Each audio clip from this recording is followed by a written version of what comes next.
Very early in the morning the chief priests, with the elders, the teachers of the law, and the whole Sanhedrin, made their plans. So they bound Jesus, led him away, and handed him over to Pilate. "Are you the king of the Jews?" asked Pilate. "You have said so," Jesus replied. The chief priest accused him of many things, so again Pilate asked him, "Aren't you going to answer? See how many things they are accusing you of?" But Jesus still made no reply, and Pilate was amazed. Now it was the custom at the festival to release a prisoner whom the people requested. A man called Barabbas was in prison with the insurrectionists who had committed murder in the uprising. The crowd came up and asked Pilate to do for them what he usually did. "Do you want me to release to you the king of the Jews?" asked Pilate, knowing it was out of self-interest that the chief priest had handed Jesus over to him.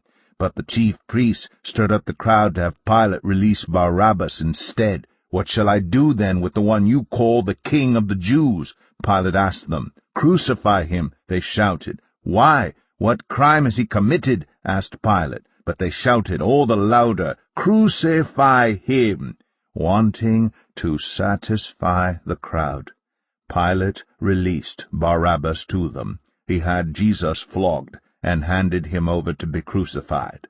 The soldiers led Jesus away into the palace, that is, the praetorium, and called together the whole company of soldiers. They put a purple robe on him, then twisted together a crown of thorns and set it on him.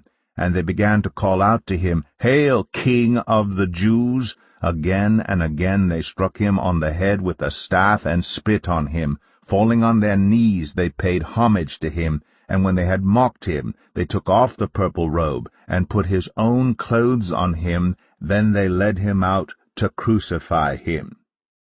A certain man from Cyrene, Simon, the father of Alexander and Rufus, was passing by on his way in from the country, and they forced him to carry the cross.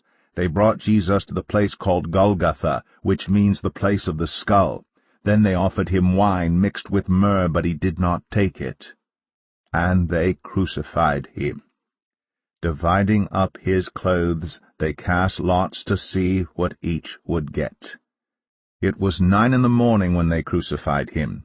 The written notice of the charge against him read, "The King of the Jews."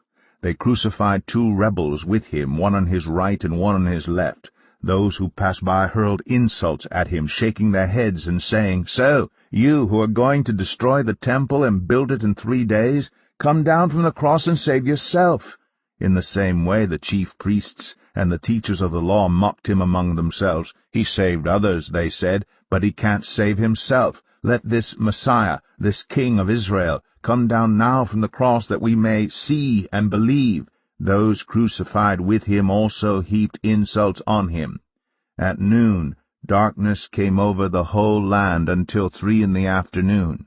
And at 3 in the afternoon Jesus cried out in a loud voice, "Eloi, Eloi, lema sabachthani," which means, my God, why have you forsaken me?"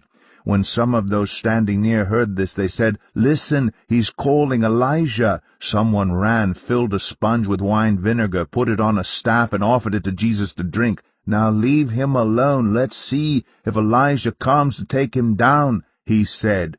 With a loud cry, Jesus breathed his last. The curtain of the temple was torn in 2 from top to bottom. And when the centurion who stood there in front of Jesus saw how he died, he said, "Surely this man was the Son of God."